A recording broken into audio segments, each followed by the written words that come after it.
This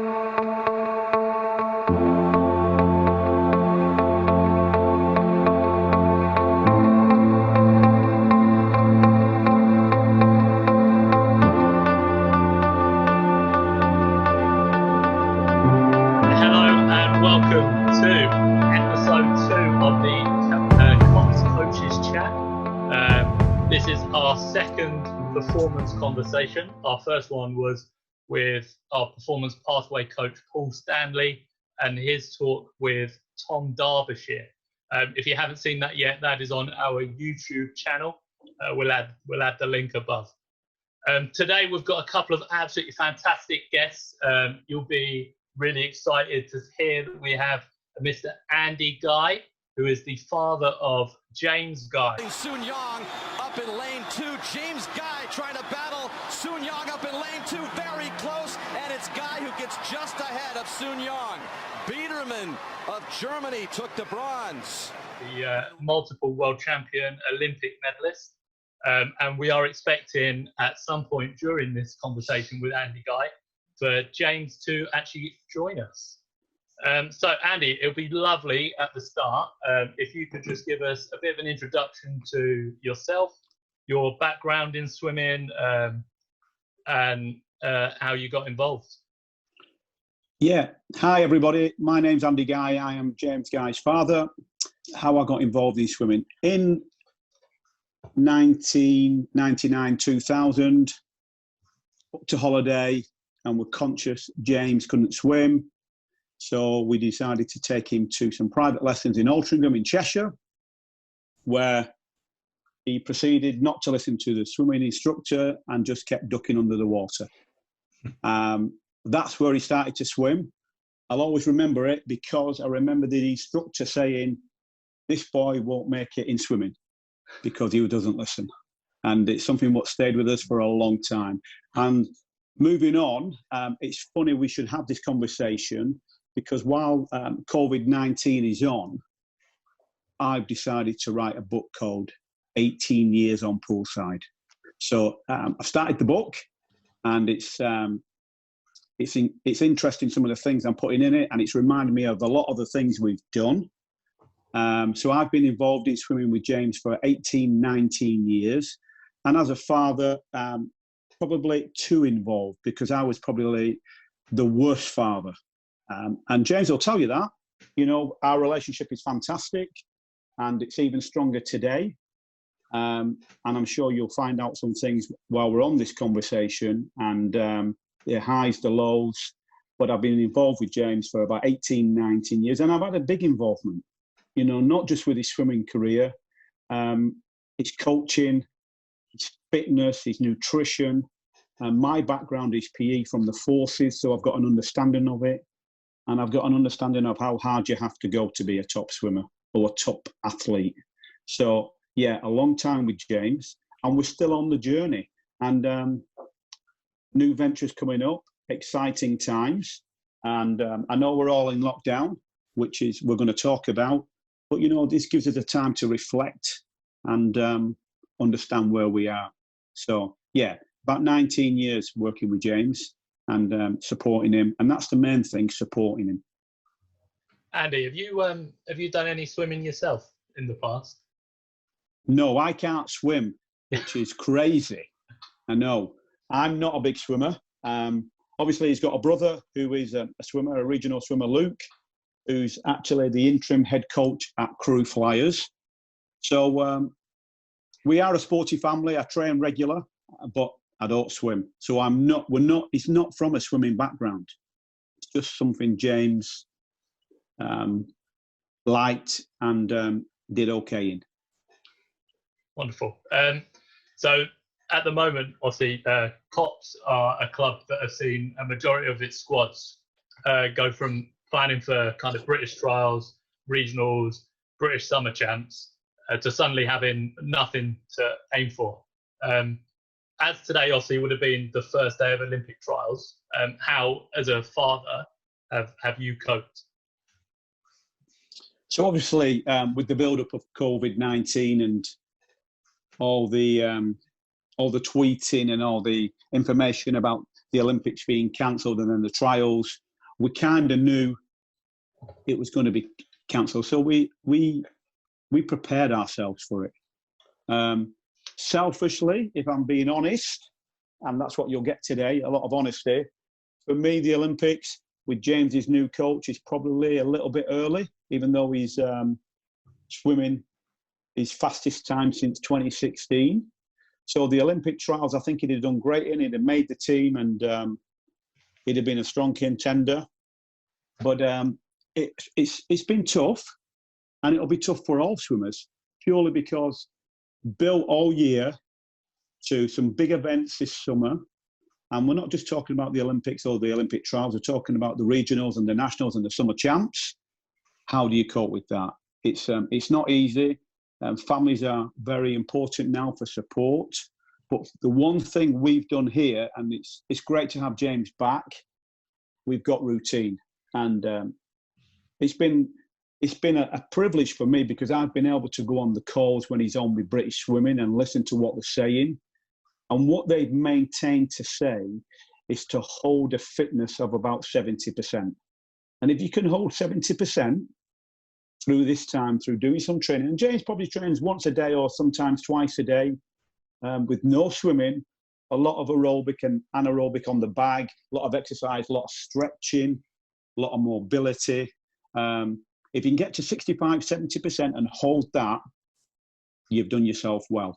And that's what we're focusing on. So a lot of support from the family, a lot of family time, a lot of talking, a lot of movie watching, a lot of eating. It's costing me a fortune, but it's great to have him back.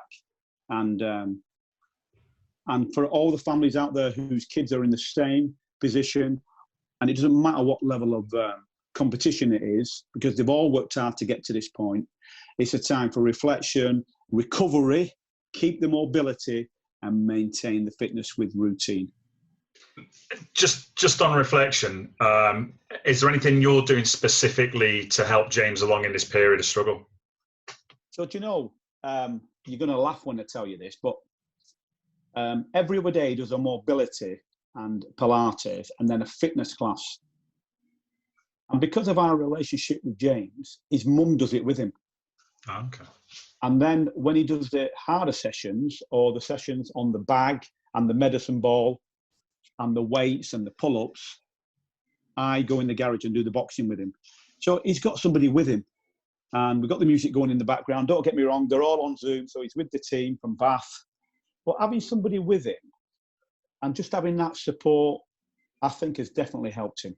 Definitely helped him. And when we go to bed, me and the wife, and she says to me, "Oh no, I've got the training in the morning with James," we know it's helping him, because he's a 24-year-old.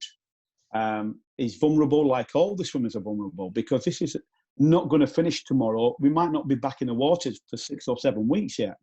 So that support and being with him when he's doing his training and making sure, but not pushing hard. He knows what to do. I mean, he's a fit lad, as all the swimmers are. But having somebody with him, I think, makes a difference and makes it a little bit easier. Yeah. So that's what's helped James, for sure. And his brother does it with him. So Luke probably trains once every 2 days with him, but every day or every other day, it's me or his mum. Every day. Have you always been like that from, I mean, James was very successful at 10, 11. Have you always been like that as a family? He was unbelievable. At 11, incredible. But we supported him, but I pushed him. I probably pushed him more than anybody else. I was obsessive. And when I look back, I was too much, but it worked with James.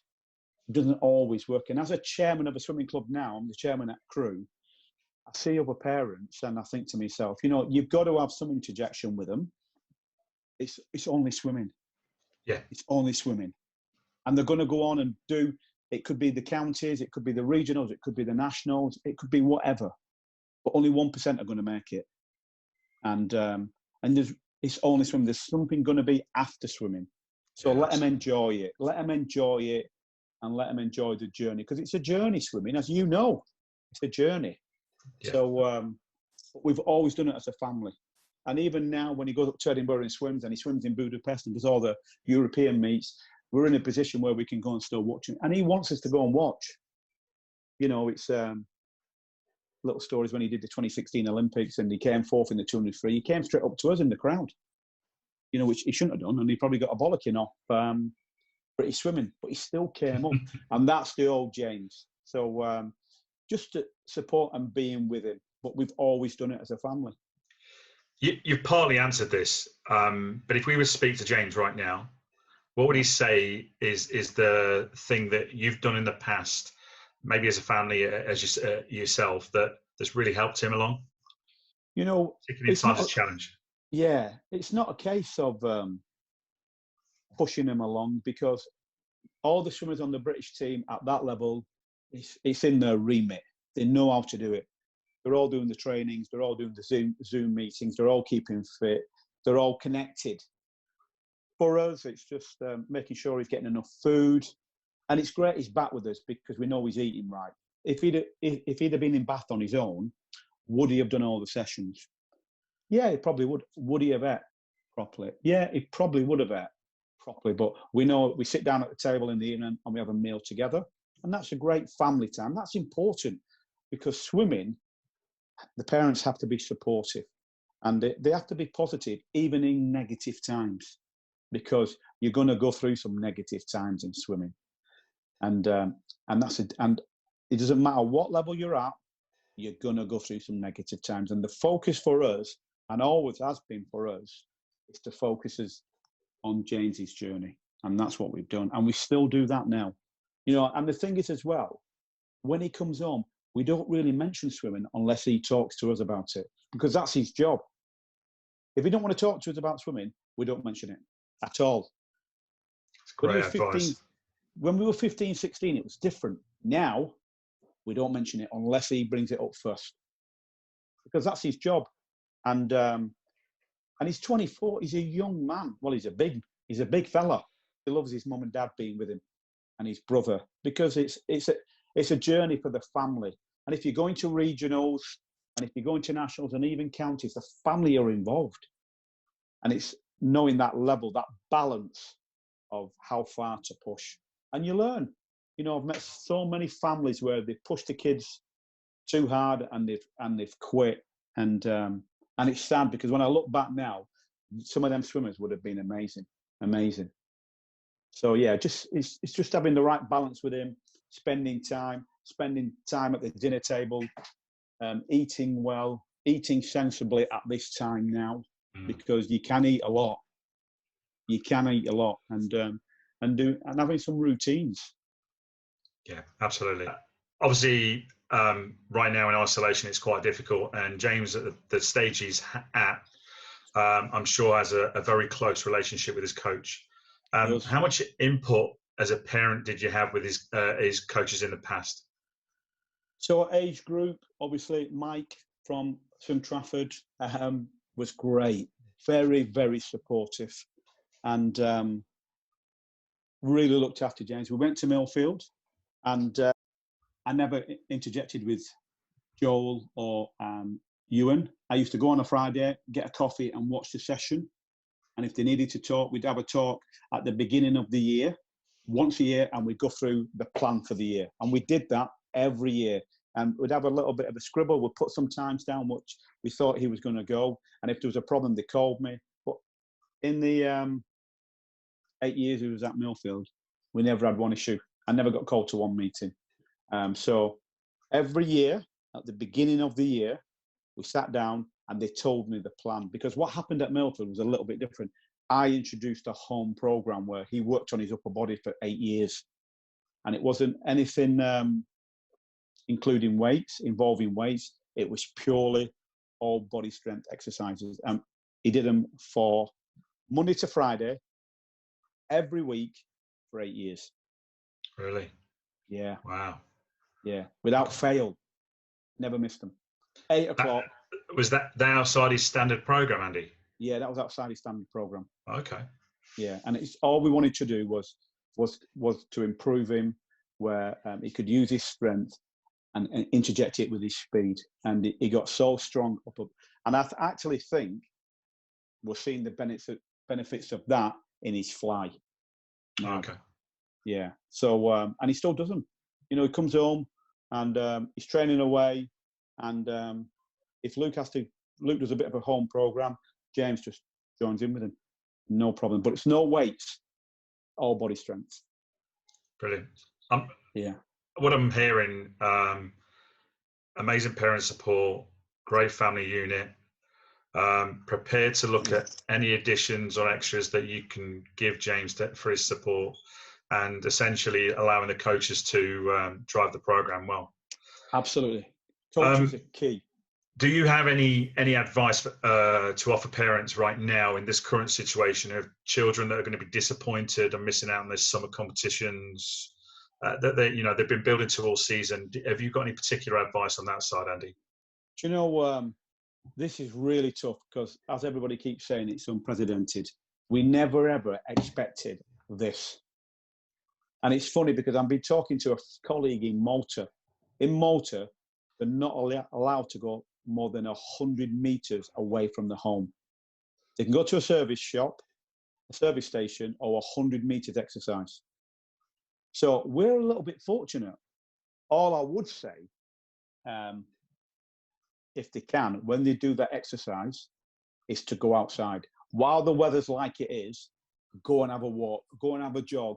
If that means dad's got to get on a bike and the kid's got a jog, try and do something aerobic, because that tends to tire you a little bit. Doing routines at home is great, and you've got to keep doing them. But going out and getting the aerobic capacity up, I think is really important. And if you can do that 2 or 3 times a week, that's great. Plus, I think what's really important is everybody's in the same boat. Absolutely. And if they don't have that connectivity with your club and do the training, when they come back, and this is really important, when they come back, their fitness is going to be worse than everybody else's. And it's going to be harder. And everybody's talking about now how many swimmers are going to leave clubs, how many clubs are actually going to survive on the smaller scales, how many clubs are going to shut.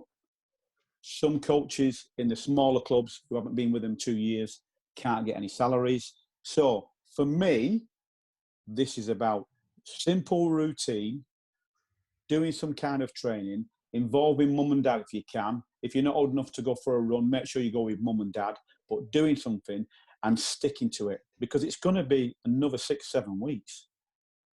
Yeah. So it's really important you have a simple routine. Totally agree. Absolutely agree.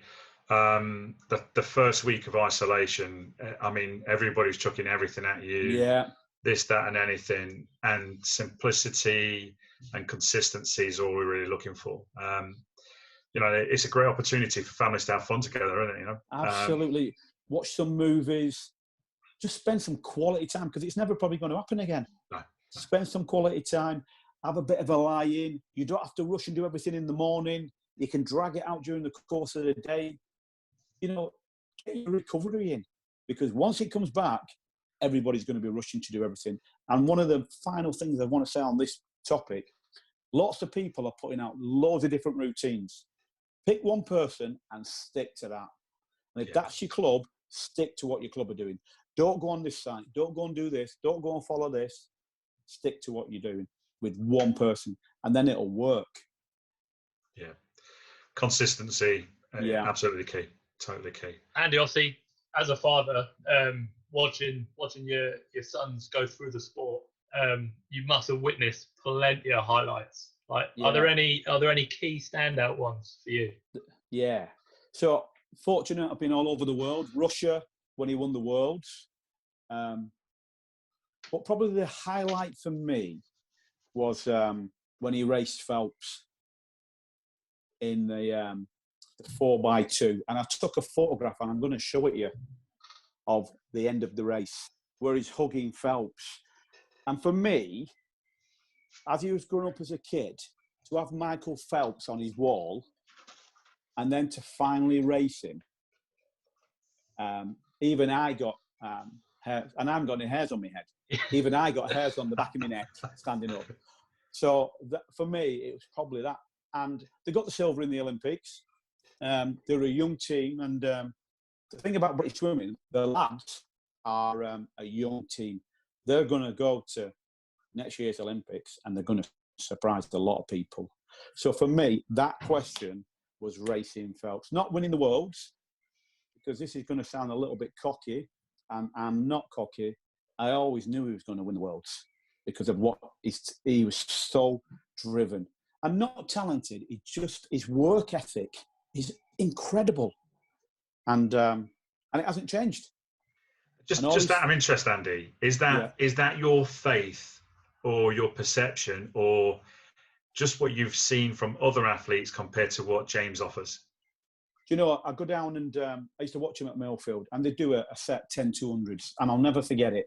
And some of the lads that were on the British team now were at Millfield with him. Yeah. On the last set, they'd beat James because they'd be saving everything for the last set, whereas James would work through every set. And that's the key about, if you want a chance of making a good level at swimming, you have to have a great work ethic. I'm interested.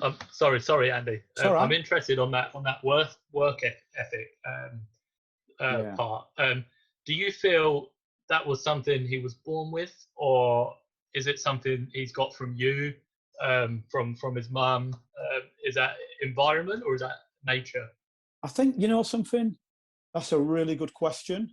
I was good at sport, never on the level of James. He is so much more talented than me. So is Luke. They're both more talented than me. But, you know, when he was 11, I saw something, and I'm at that stage in the book where I'm trying to describe it, and I didn't know what it was. And it left him for 12, 13 and 14, and it came back at 15. But the work ethic never changed. He always put it in, and he always listened to his coach. And whatever his coach said on the main set, he delivered it. And even to this day, 20 years, 19 years in swimming, I can't remember the last time, or if ever, he has ever said to me, I don't want to go training. Ever. So that's something what's in him. I've not been able to give him that.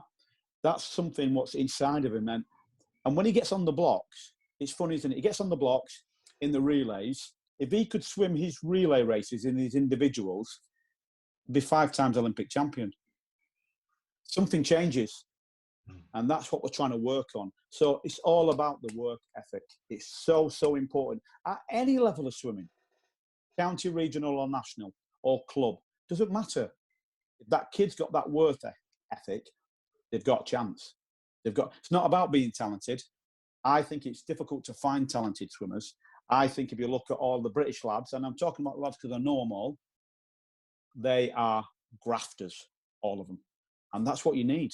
Well, that's what you need. Totally agree. I think the mental side of the game so much outweighs the physical talent the further and further down the line you progress. Obviously, you've seen quite a few of those guys with James come through. Do you think they all progressed emotionally at a similar time or very differently? Did they have that same mentality from day one, or did it? You said that it left James for a little while. Was there a reason behind that? Well, I think he's lost his confidence. So when you lose your confidence in the pool and people start beating you who you've always beat, something changes. And it can be growth, it can be confidence, it can be recovery. But you're still training as hard. The ethic's still there, but something's happened. When we talk about the lads on the British team, this is going to sound really strange. But if you look at Duncan, Dino, James, they're all very similar in the way they are. Quite gentle lads. They're not aggressive. They haven't got an ounce of malice in them. They're all the same. You go out with them, they're just good guys. There's no cockiness about them. You put them on the blocks and they turn into Mike Tysons of swimming. The aggression comes in and they swim better together. So, it's important when you're creating a swimming group, but that group has got a good balance. You can't have the upsetters in it. And the more the group is balanced, faster they'll swim. I'm convinced of that. And that's why when you put them lads together in the relays, they'll be unstoppable. Because not only are they swimming together for themselves and for the team, something else comes out. They're all very similar. And they haven't got one bad word for each other. It's that unity of direction gives them that next level, doesn't it? And even when I listen to Bill talk to James, there's a relationship there. You know, and that is so important at that level. And even at club level, when the coaches or the age group coaches are talking to the kids, they're hanging on to every word. You've got to be honest with them, but you've got to be supportive and you've got to be inspiring to them, because that's why they swim. They want to do well. Did what you consider a success or a highlight for James and Luke change over the years? When I talk about the swimming in James, and we talk about it now, this is going to sound a little bit strange, but we still don't think he swam fast yet.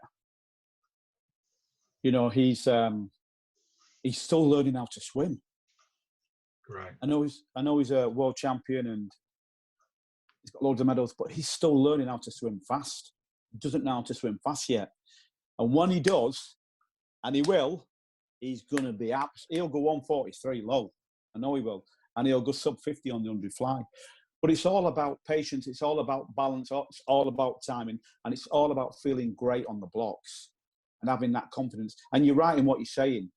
It's about when they all stand on the blocks, all physically, they're about the same. It's the mental approach. It's how can I win standing on the blocks? If you can learn to win standing on the blocks, you've got a great chance of making it in sport. And I think, if I'm being honest, when I talk about James, I talk about him as an athlete, not a swimmer. If he can be a great athlete, he's going to be an amazing swimmer. So everything he does, when he comes on and talks to you, and he'll be up in about 5 or 10 minutes, and he does his interviews, and he talks to the kids, and he trains. I said, it's all about the all-round athlete. If you're rounded and grounded, and I keep him grounded, and he'll tell you that, he's got a better chance. He's got a better chance of making it. Because in our family, we still don't think he swam fast. And he'll tell you that. That's a really interesting point of view, because our next question that follows on is, do you have any advice for parents with their little athletes that have reached their potential milestone or goal? How do they stay motivated? Well, clearly, winning nationals, winning medals at European juniors, and then Europeans and senior championships. Clearly, that goal's, well, by observation from my eyes and ears, what you're trying to tell me is that the goal's never been reached yet. No. And when you're at that level or going for that regional time, it's you have a love for it, don't you? You have a love. If you love something about what you do, it makes it a lot easier. And every kid is going to plateau. Every kid is going to plateau, and the key for that is, and they're going to plateau, and the parents won't know what to say, because we've been in that boat, and I still don't know what it is. I kind of know what it is now because I'm writing the book. The key is to focus on your own journey instead of saying, "Do you know what? I'm training as hard as Harry over there, but he's going faster than me." It's not important about Harry, because when they all get to 18, they're all going to race each other. Just focus on your own journey. And the ones who can focus on their own journey will have a chance, because they keep all that energy, all that resistance, all that power, all that love. It stays contained in their own little dome. And then when they want to unload it and they get on the blocks, they learn to swim fast. So it's focusing on your own journey and not listening to anybody except your parents, your coach, and your teachers. That's it. Them are the three sets of people you listen to, and obviously your grandparents and family. But just staying in the movement and staying focused on your own journey. And if you can do that, that helps so much. Because, look, Caleb Dressel is probably the fastest swimmer we've seen. He'll get beat. Adam Peat is the best breaststroker we've ever seen. He'll get beat. Yeah. You're always going to get beat. And if you can learn that and bounce back, that's what makes you an amazing swimmer. And even at the smaller age groups, the counties, the regionals, the nationals, somebody's going to beat you. It's learning to come back and be stronger and being positive about it. And keeping it clean. Keep it clean, keep it on track, and keep it real. And you've got a chance, a real chance. Great advice. I often see some really physically talented athletes at age group level go through nationals at 15, 16, individual age bands, and get to the 17, 18 year, and they've got 2 age bands, or there might be a 17-year-old racing old 18-year-olds, or get through that and get to the 19s and over at nationals, and all of a sudden it's like, okay, they've started comparing themselves rather than actually still focusing on the same process. I've had swimmers in the past making European junior teams and go, okay, my next stage is senior. Oh my God, I'm way down on these senior guys. Yeah, I think that's a massive point. It's a huge point for any family, any athlete, to stay focused on their own process. And it's great advice, Andy. Do you know, it's really interesting. The boys' British team is pretty strong, especially the, you got to be amazing to get in the breaststroke. Amazing. You got to be in the top 4 in the world to make that. Yeah. In the 4x2 and the 200 free, I think Dino is ranked number 4 in the world and James is number 6 and Duncan's number 7 at the moment. Everybody's fighting for that 4x2 team because they've got a chance of winning it at the Olympics. That next step from county to regional or age group or youth swimmer, European to the senior squad is huge. You know, I put a tweet out for a bit of fun of the old 2015 World Championship team. Okay. And I said to everybody, for a bit of fun, how many people on here will make the 2021 Olympics? 1, 2, 3, 4, 5, 6, 7, 8, 16, 24. There's 32 on there. We worked it out. 6 people from that team will make. But there's obviously some new people like Freya and people like that. Yeah. On the boys' side, there's probably going to be 2 gaps, 2 new people. The next 15 months, we'll see how people do. This will be a tough time for everybody. Yeah. But that's why you've got to focus on your own journey. A lot of reflection. You've got a lot of time to reflect and change some stuff. Change is really good if you can make it positive change. Really, really important. And if you can do that, they'll have a chance. Because there's a couple of youngsters now coming up who have got chances of making that 4x2. But it's going to be tough. It's going to be tough. It's not the easiest team to make, really, is it? No, it's not. It's not. If today's Andrew Guy could offer advice to the Andrew Guy of the 12-year-old James, what would it be? Just to say that it's only swimming. It's just a sport, and enjoy it as much as you can. Because for every one person who makes it, 54 quit. That's a fact. Enjoy it. Enjoy the journey. Enjoy your friends. Enjoy the competition. And don't put so much pressure on yourselves when you're standing on the blocks trying to qualify for a final or an event or a team or a regional. Because if you've done the work in the training pool, the racing that weekend's easy. Because you've done all the work. And that's how James made it so easy. He did all the work. As I said earlier on, his work ethic was unbelievable. So when he went to the galas, they were easy. So your question, what advice would I give to a 12-year-old, to James now? And he did enjoy it, would be enjoy it as much as you can, son. Enjoy every minute. Enjoy your friends. Enjoy the galas. And don't put yourself under so much pressure. What advice would you offer to the parent of that 12-year-old? So the parent obviously wants the kid to swim fast every gala, and most galas wants them to PB. That's just not going to happen. The kids should PB Counties, regionals and nationals. That's what you're building towards. So if they can PB 3 times in a year, fantastic, because most kids win more than one event. So do you know what? It's time for the parents just to back off a little bit and be more supportive. I've seen it so many times when I go to pools now and I go and help Luke, and I sit down and people talk to me and they always ask me what I would do and what I would say. And I just say the same things, support your kids. It's not easy trying to PB in every event, every weekend. It's difficult. Keep it positive, keep it real, and have some enjoyment and work with the 80-20% rule. And people say to me, what's the 80-20% rule? The 80-20% rule is eat for 80% of the time, great. And for 20% of the time, have some burgers and have some chips and have some enjoyment. You can't eat 100% brilliant all the time for 9 months of the year. It's just not going to work. That's too much. You've got to enjoy it and don't put so much pressure on the kids. Work hard, play hard, eh?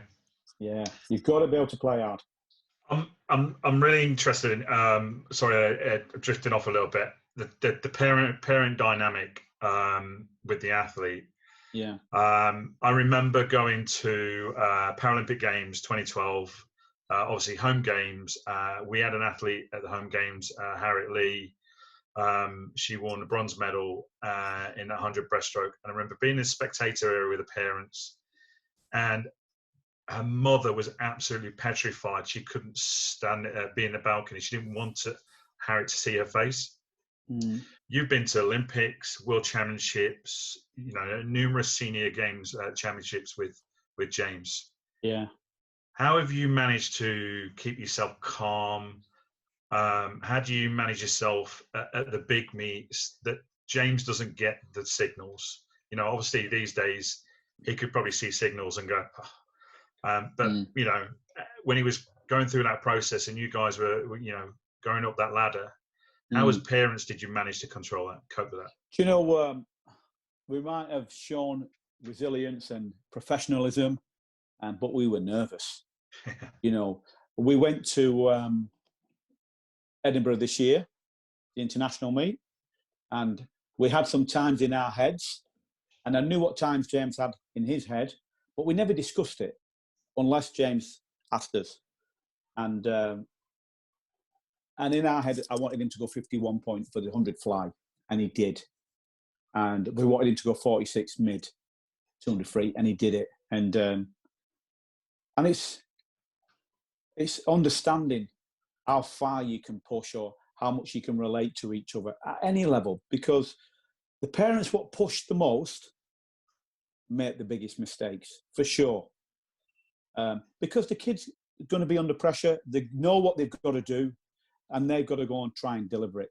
When they look at the parent and they turn around and they've not swam great and they see a face of disgust, that makes them feel shocking, absolutely shocking. And that's what we can't do.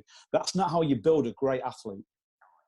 You've got to support them. When they swim badly, when James does his camp, I do a presentation to the parents as a parent, and I talk about when the kids swim badly and the reaction from the parents, and I show them some pictures of parents and they can't believe it. And I say, guys, don't think it's just that. That's you guys. That's what you're like. And the amount of emails I get back saying, Andy, everything you spoke about, that was us. How do you know that? I said, because I was one of them parents. So I've kind of gone through it. The way to get your kid to enjoy it, the more they enjoy it, the more you back off them and show a presence of happiness when they're swimming. And it's just a race, because in 2 weeks' time, they've got another race. Yeah. They've got another race in a month. They've got time to fix it. It's not all about swimming as fast as you can every weekend, because that's not going to happen. Yeah, Andy, I'm interested. You said you were one of those parents. At what point did you learn that you needed to act differently? Do you know when he went through, when James went to Millfield after going to nationals at 11, he won 6 golds, 1 silver, 1 bronze. 12, 13, and 14, he never won a gold at all, and only in the relays. And all his swimmers beside him, Cameron Austin's, all these, Caleb Hughes, Mark Sheranick, they all beat him. And it was a time of reflection, understanding, sitting down and talking about him and how much his love for the sport had gone, or if not gone, the work ethic, his recovery, and all that in that circle, his coach input, how much his coach valued him, how hard he was training that coaching, did he ever miss a session? Everything was in that circle. And when we looked at every segment of that circle, when we realised he was giving it everything, it's funny, isn't it? He was turning nearly 15. From 15 onwards, he smashed everybody. But that took 3 years. 3 years. Most kids have a bad season and they quit. James went through that for 3 years. And that's how I know now he's so resilient. So resilient. And that's how I know he's going to swim amazing in the next couple of years. Because he's already gone through it. He's learned from it. And I've learned where I've had to step back and let him make the mistakes. Let him go through a time where it's not been great, but still be supportive. Still understand he's my son, or he's our son, mine and Kath's. We love him, and he's going to get tough times, and he's going to go down a difficult road. That was James's roadmap. 12, 13 and 14 were going to be his tough years. He went through them, and yeah, he's had a couple of tough years as a senior. But what's really strange about that, he has a tough individual, he goes in the relay and swims amazing. So that's just about timing and confidence and belief. And that's now beginning to come back. But it's been a period of time. And that's every kid. Every kid will go through that. Every kid. It's understanding it, sitting back and having that really important triangle. Coach, swimmer, parent. If that triangle doesn't work, forget it. That's the most important triangle in swimming. Hindsight of that period, was there a moment when you realised, obviously you were saying like his individual swims weren't as positive as there had been, he wasn't achieving the goals like he had at 11, and in the relays he'd step up and perform hugely. Yeah. Was there a person, was there somebody there to say, hey, he's doing the right things right now, it's just this has got to click? Or was that just hindsight and experience? So two people who I think had a huge influence in James's career. When he struggled a little bit and helped him get through it was Ewan Dale, for sure. Was like a big brother to him, and still is like a big brother to him, and plays an important role to him. And then James has just come in the room, so he sat behind me. But he won't know this. We went up to Glasgow, and he swam a race, and he didn't get the qualifying time, but he swam well. He won the race. And Robbie Renwick came outside. He was outside there. And he said to me, don't worry, Andy. He'll just keep swimming and something will click and he'll start swimming fast again. And you won't know what it is. And when you've got somebody like Robbie, who was somebody James looked up to and swam with, who was quite influential and knew and understood swimming, and swam with some great people himself and in some great races, I thought to myself, you know what, when somebody like that is giving me some advice, that's when you take it. And he was absolutely spot on. And it was just that period of time where James is still swimming okay, but it was just a timing issue, that's all. And it was exactly the same when he was at Millfield. I think it's a great point. There's probably no better time for the younger athletes out there, you know, the age group and youth athletes who've got to contact our senior athletes and get those points of experience. Yeah.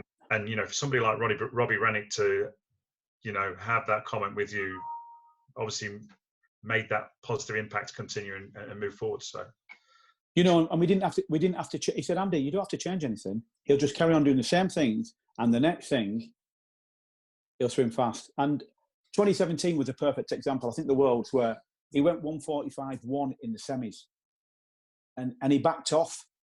Yeah. Yet he tried harder in the final and went slower and came fourth or whatever he came. And it's understanding how you do that. And once you can understand how you do that, you're on the winning trail. Brilliant, absolutely brilliant. Okay. Andy, as a parent, who do you think has been the most influential person on your parenting skills? Who have you looked up to and used? to kind of use as a guide towards what you've brought towards your kids and your family? Do you know something? I went in the army when I was young, and I was a physical training instructor, and I met some great guys. And there was we were at Arborfield in Reading, and I worked in the gym. And as the recruits came in out of City Street, I took them for 12 weeks PT. And in that place, there was an old pool instructor who was an ex-regional sergeant major who passed away a couple of years ago. And when I was 19 and he was 55, I could run a mile under 6 minutes and I couldn't beat him. We'd go in the gym and we'd train and I couldn't beat him. And I kind of looked up to him, and he kind of showed me a lot of things about fitness training. He was called Idris Jones. He was a rock climber. I'll never forget him. But my dad was into sport. He was a boxer and a great parent. And I've just learned skills over the years in being a senior role in big businesses where I've been a director and had big teams. And I always feel if you can get people working for you harder than they know they're working, you've got a chance. And be inspirational. Because it doesn't cost anything to be polite and honest and supportive. And if you can do that and be humble with it, you're always going to do okay. And the key for any parent out there is how you talk to your kids. And don't get me wrong, in me and James, we've had some tough conversations. He'll tell you. Oh, we have. Can you hear him? Yeah. We've had some tough conversations, and but our relationship is unbelievable. And he'll tell you that. We have good fun. We train together. We have a giggle. I mean, I can't keep up with these guys. I'm probably 10% of what they do. But listen, it's good for me. I get the best out of it. And we're on a good journey. And I'm excited to see where it leads, you know. I'm really glad you used that phrase, a good journey, because I think so many people see it as that's the point. Yeah. And, once they've done that, they don't really know where they're going. It is ultimately part of our life journey, isn't it? And it should be seen as that, not as that's the be all and end all and that'll be my status. This is a journey that we go on and we grow on. So, do you know, I listened to Tom Derbyshire's interview with you guys, because obviously I know him from training with James, and unbelievable trainer. And James will tell you that, unbelievable trainer. Best worker I've ever seen. Best worker James has ever seen. And he's not a bad worker. I told you about that earlier on, his work ethic. But it's not just about that. It's having the mindset as well. You can't be 100% swimming every minute of the day. You have to have that respite. You have to have that enjoyment. Work hard. You said it yourself, play hard. And it's exactly the same with the nutrition. And that's why, we said earlier on, if we can maintain a fitness level of 60, I mean, these guys are at the peak of the fitness. They're never going to hold that without swimming. So if we can get to 65, 70%, it'll be great for him to go back and then build again, because you're not going to get in the pool and be able to do a 146. That's just not going to happen. You've got to build. And it's exactly the same. And Tom came across in that interview really, really well. And I texted him afterwards and said, what a great interview. Great interview. And he'd be the perfect guy to talk to some of your younger swimmers, because he's done it. He's done it at a senior level. Great trainer. And he's learned from his mistakes. And he's learned from his mistakes. Absolutely. And you know what? He's achieved a lot in his swimming career. He's an absolute credit to his swimming club. And I think he's based up in Stafford, isn't he? Yeah. It was a great interview, and it was interesting to listen to. It was really interesting. Lots of really positive angles that our athletes can learn from, for sure, and the parents as well. So, How many swimmers do you have? Our memberships are around about 180. That's including 60 members in like a Learn to Swim part of the program. Right. So we're not a massive program. I mean, we make National Marine League A or B finals every year, but off of the lower end numbers. So unfortunately, Peterborough doesn't have the university, so we produce them for 18, send them off to university, and hope for the best from there. Yeah, good. I know you're always in the big meets. You've always got some quality swimmers, and you always seem a really good club with a good vibe about the club. And I think that's really important. And if you've got that, you've always got a chance of being successful. Definitely, for sure. Yeah. Sure. Are you all right, just to give us a quick introduction, just to basically introduce yourself, your experience and kind of journey through swimming? Yeah, of course. So, obviously my name's James Guy. I've been swimming at elite level now since I was probably 16, 17. Multiple national age group medalists when I was from a young boy, from 11 years old. Been through some tough times. I'm sure Dad's told you about them. British record holder in a lot of events, age group record holder, world champion in 2015, beaten Sun Yang, who's I think only been beaten 3 or 4 times ever in his career. So to be part of that crowd's pretty cool, even though he's a drug cheat. Yeah, I've had a nice career so far. Hopefully it'll keep going. Just to kind of touch on those setbacks that you just mentioned there. Obviously, with the isolation that we're all in, with all the competitions being cancelled, you know, it's quite tough for a lot of the club swimmers out there, having spent the whole season kind of aiming and planning for regionals, British trials, summer champs. Of course. Like, how have you coped? Because obviously today would have been the first day of British trials. How have you coped with it? Honestly, mate, I've not even been slightly concerned about it. I've not thought, today trials have started. I think I've dealt with the situation really, really well. And yeah, people are upset about how things have happened and why it's upsetting. They can't go to trials or whatever. And like, think about the people who are at the top of the sport. Like, we can't go to the Olympics, and like, there's a chance of the trials every year, but the games every 4 years. So I think I've dealt with it really, really well. And we've been doing these Zoom sessions with my gym coach and that down at Bath. So that's been happening every Monday, Wednesday, Friday. Tuesday and Thursdays are circuit training with Dad and Mum. They do it on Zoom as well with the team.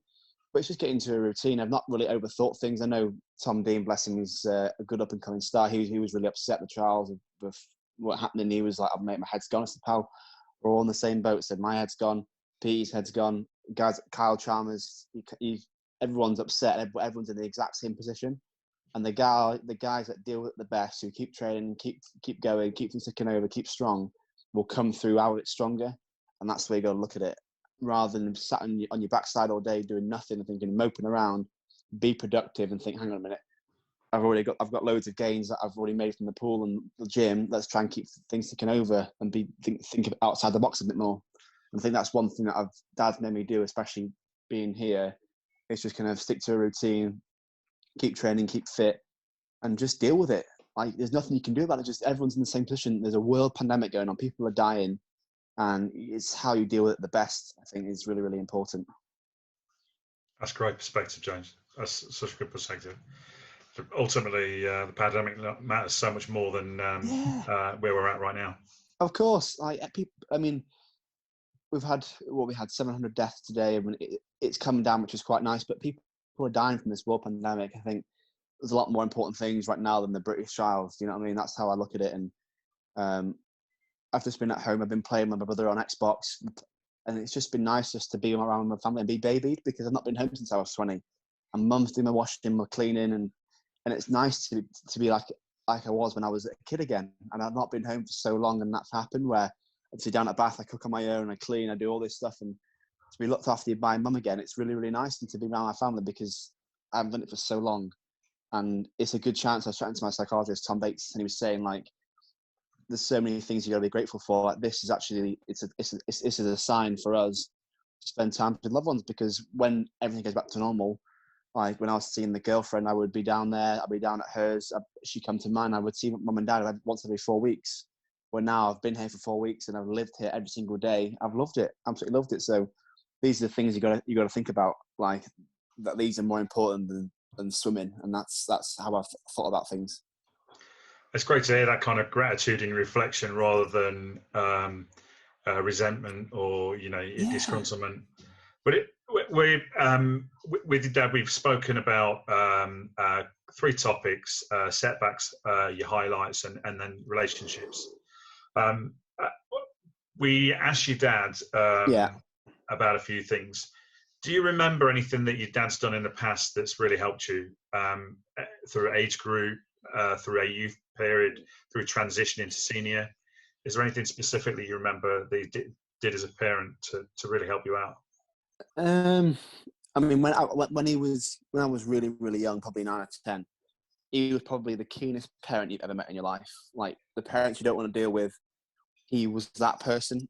And he knew I was good. And I was, like, if you see on the rankings where I was in Britain, and it was like myself, Caleb Hughes in my age group, I know Matthew Johnson was 0 above, Ryan Flanagan, just from years back. And you saw I was like number 2 or 3 for my age. And it was just like, wow, you're pretty good.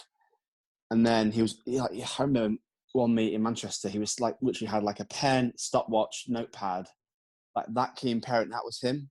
And then once I went to nationals when I was 11 and I won 6 golds, a silver and a bronze, like, I thought, okay, this is what I'm going to do now. I knew that what I was going to do for the rest of my life. I thought, that's it. I want to be a professional athlete and go to the games and be a Olympic champion, all this. And when Dad came into play, it was when I lost my head a little bit. And it was like for 2 years, probably 13, 14, probably even 12 actually, from being so good at 11 and just swimming rubbish for 3 years. We said, like, one thing we did that he made me do, and it was his idea, was just being stronger with my body weight and doing the extra bits at home, where you're thinking, hang on, would my competitor be doing that? Probably not. Okay, here's an advantage you can get. If you're stronger with yourself and you can pull yourself through the water better, then you're going to swim faster. And that was just basic things. Just simple ideas that he thought, and obviously he's learnt in the army himself. But there was a period when I was 13 and it was the nationals, and everyone had just literally shot up and just grown so much and so quickly, where I hadn't done anything. I hadn't grown. I was still the same height. I was still a baby. And these kids were like, who were 13, they were 6'2". I remember Jack Smith, he was absolutely massive.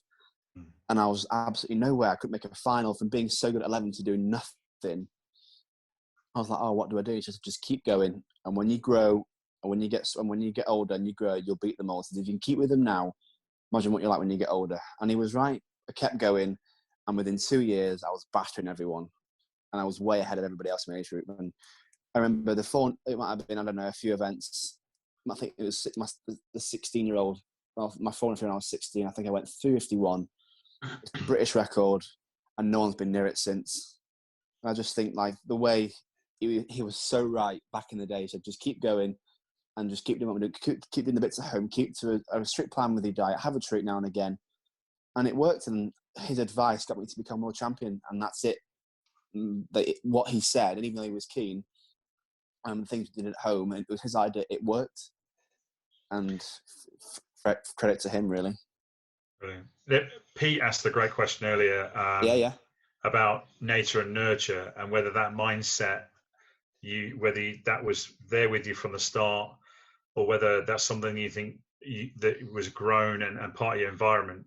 What do you think, James? What do you think is for you particularly, anyway? I think the way I've been as a person, I'm very, very competitive with everything I do. I've just had that ingrained in me from when I was born, the way I've been brought up about just, if you're going to be a bin man, be the best bin man. That's the way that's the way and the motto I've lived by. And the way Granddad's taught Dad and Dad's taught me and Luke, if you're going to be something, be the best at it, work the hardest at it. And we've always said, if you're going to be the best in the world, you've got to be the best trainer. And that's it. And it's being able to do that and then shutting off and relaxing. And sometimes people who get carried away about things and can't shut away from them, that can really bring them down. Where I'd go fishing, I'd go golfing, but then I'd come to the pool and I'd absolutely blast it. I'd have a great session. This is at Millfield. I'd walk out and they drilled into the wall these chin-up bars. And Dad said before the 2015 Worlds and 17 Worlds, said, why don't you just do every day 3 sets of 8 chin-ups and just try and get stronger again? I went, okay. So I did that, and it just made me even stronger. And just doing that every single day, you can imagine it just got easier and easier. But I just think the way I am as a person, I'm just very mentally strong. Like, for example, I remember when I was 19 and things weren't going well at school. My first girlfriend split up. My head was completely gone. But when it came to the pool and the training, that was never affected. It never got in the way. And like, it made me angry the way everything was. And I put everything into the pool. There's not one point where I can't do it. My head's gone. I was so focused and so driven, like everything just disappeared and my mind was completely blank. And I think having that capability of doing that, it just separated me from everybody else. Well, like obviously I can tell you people who can't, I know people who haven't done that. I obviously can't say names, but they'd have I can't, mate, I get in trouble. I remember at school, bless him, and there was a situation where he was seeing a girl, and he's like, I'm going to go out. I said, why? He said, my head's gone. He said, your head's gone. I said, she's in my head. I said, you've got to get over that, mate. He said, we've all been there. I said, you've got to get over that. Just get in the pool and graph. And he's like, I can't even go and see it. I said, that's not the way to do it. And it's just being mentally resilient and having the attitude that you just block it out and get on with it. And after that, after you had a good session, you feel great that, I've worked hard, I've had a good session. It's just doing it and being consistently doing it over and over again. And I think that's just the way I am as a person, having that mental attitude of being the best athlete, being the best athlete out the pool, and being mentally strong is really, really important, especially for swimmers and high performance sport. It's not easy. But yeah, I think I've been born with that. I think it's something I've actually had since I was a child. I think I'm just the way I am as a person, but it's never ever changed. So yeah. Did you ever have a day where you woke up and didn't feel like that? There are some days where I'm like, I'm tired today. But once I get out of the house and once you get to the pool, you're fine. I mean, I don't get up at 5:30 anymore, 4:10. I've done that when I was 11, 12, 13, up to 17. Like, I've done all that. And now we're in the water for 7:45. It's nice. But there are some sessions where Dave McNulty on a Thursday morning, it's a big spiked heart rate set, and he's gonna hammer you. But then once you do it, you think, oh, that's a great session, and I think, oh, another gain made. So, but there are some days where I'm tired today. But there's an old saying that we have, and it's called the rainy Tuesday morning.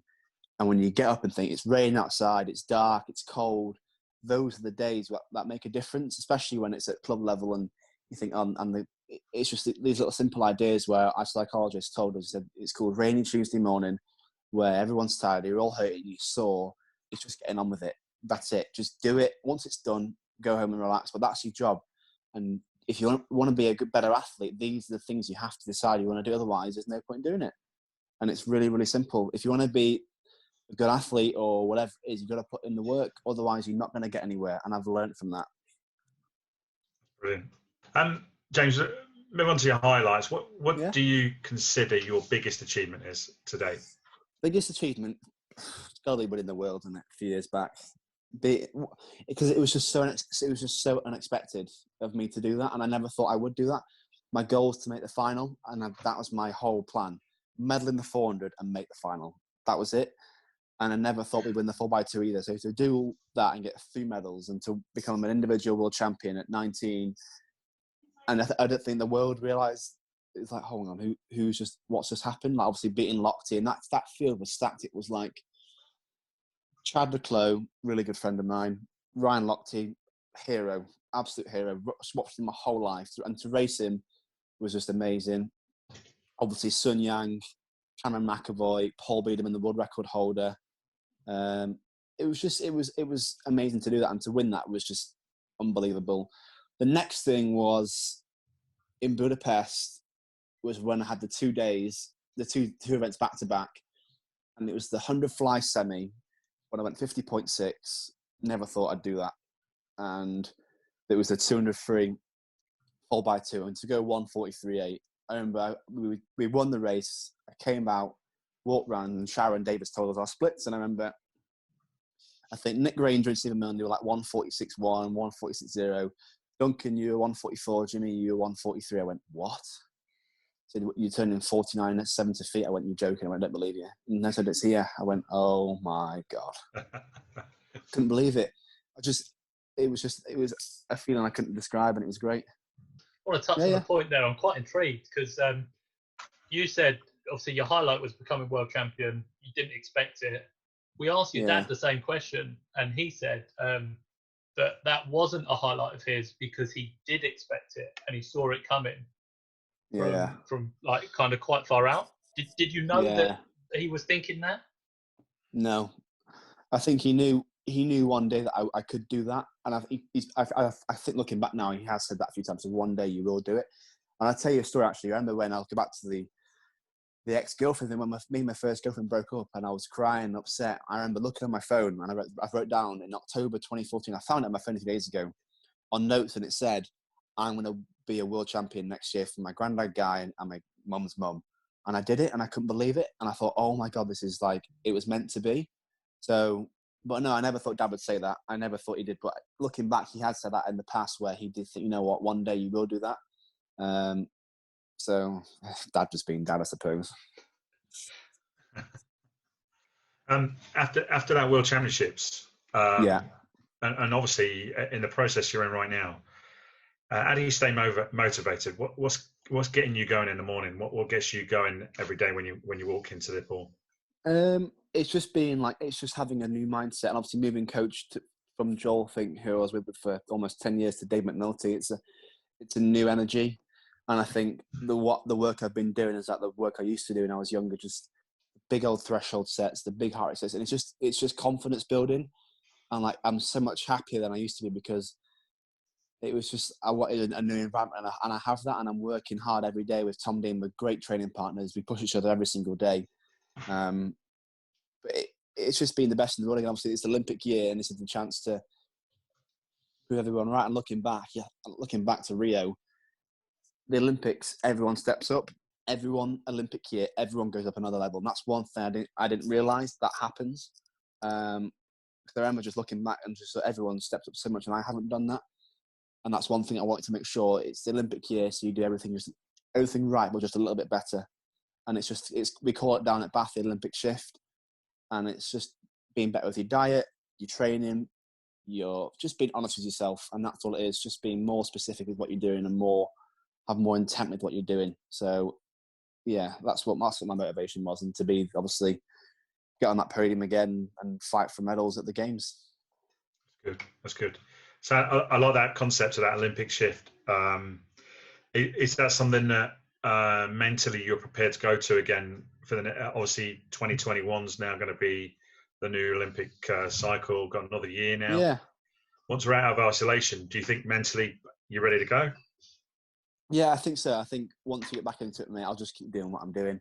It's been working this year. Like, I've been the fastest I've ever been in season, and that was in a little Edinburgh meet. And looking back, I was 146.7 in Edinburgh, and I was 146.4 at the trials last year, which is just rubbish. But after a 4-week taper and just doing that, when I'm mid-work and doing that, I had a bad belly up there. I had a lot of stomach acid in my stomach, and I felt sick and all that. And to go that time, it shows something's working.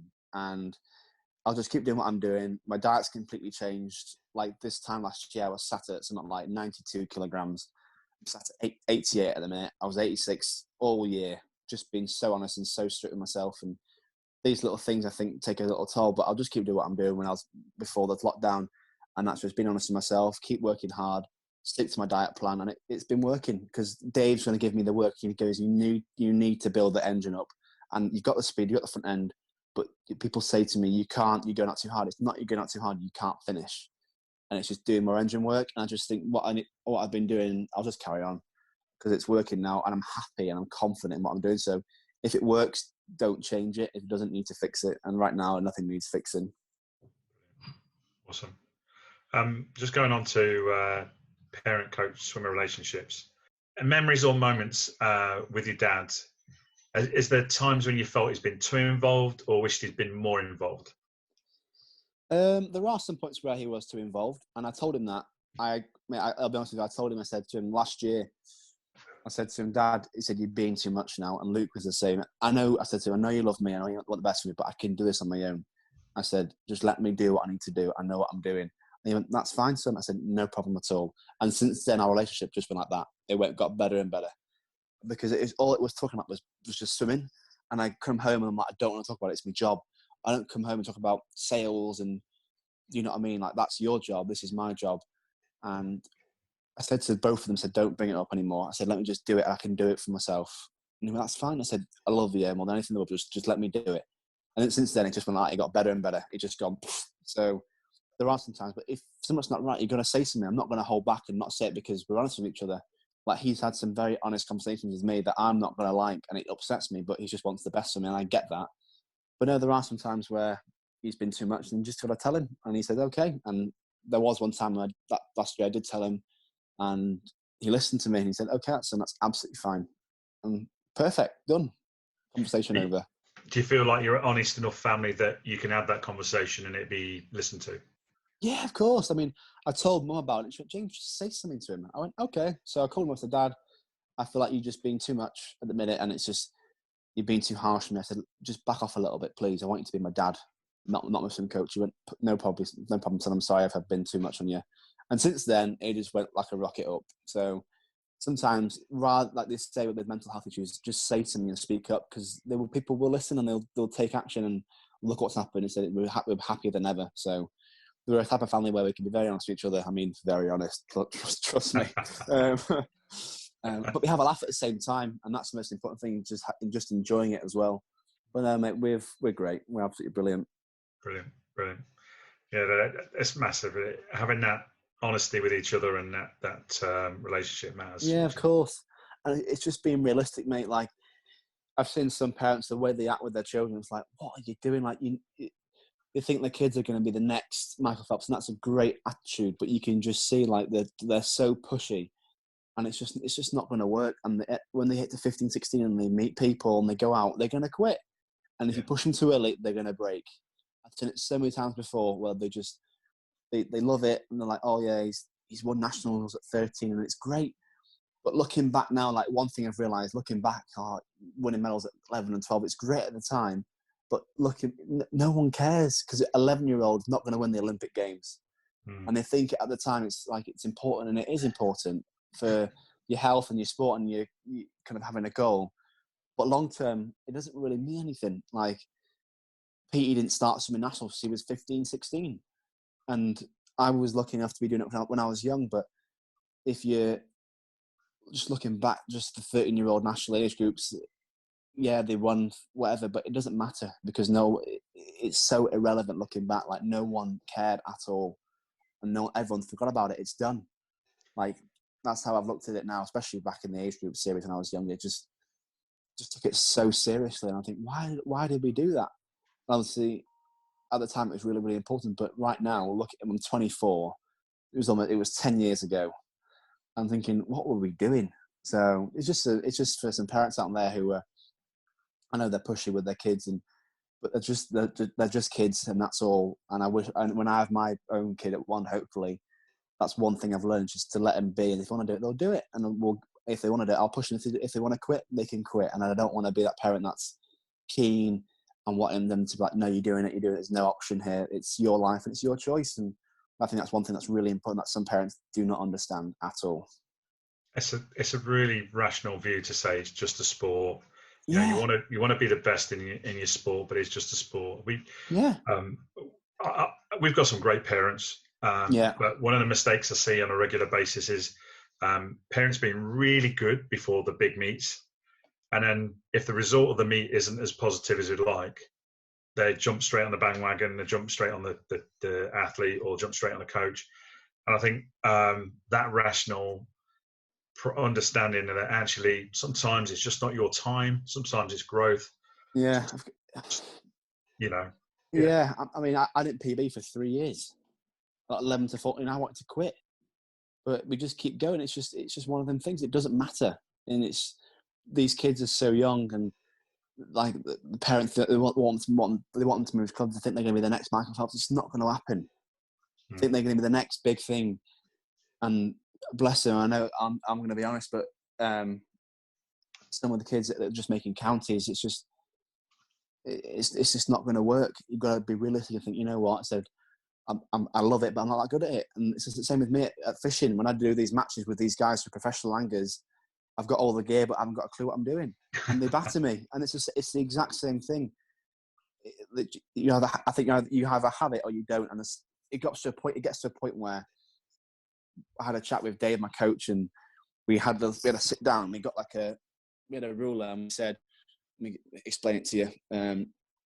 Some athletes in the world, so let's say you Ryan Lochte, right, are talented, this much, right? They're massive. Their talent like ratio is huge, like 80%, but the actual work rate is that.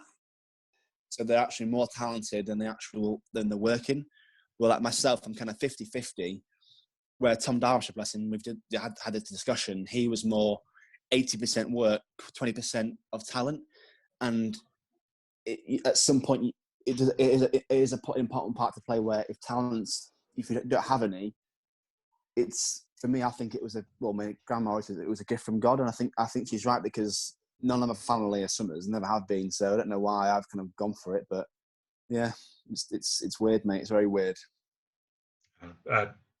There's so much. I mean, we could talk about that for a long time. Oh yeah. I've just got one more question for you, James. Okay. And you obviously were very successful as an age grouper at 11, and I know you struggled obviously through 12 to 14. But as a successful age grouper, youth swimmer, and transitioning successfully to senior, what do you think you did successfully long term to achieve that? I just think for me, it's being consistently good in training, and like I didn't have my first drink till I was 19. I didn't go out. I didn't miss any training. I didn't party. And like Chad Leclerc, his first drink was when he was 20, 21 at the games. That was his first ever drink. Wow. And like these kids who are going out getting wrecked at 16, that just was not me. It never has been. People like told me, I said my first drink was at 19 at a house party. I said, yeah, because it was the summer.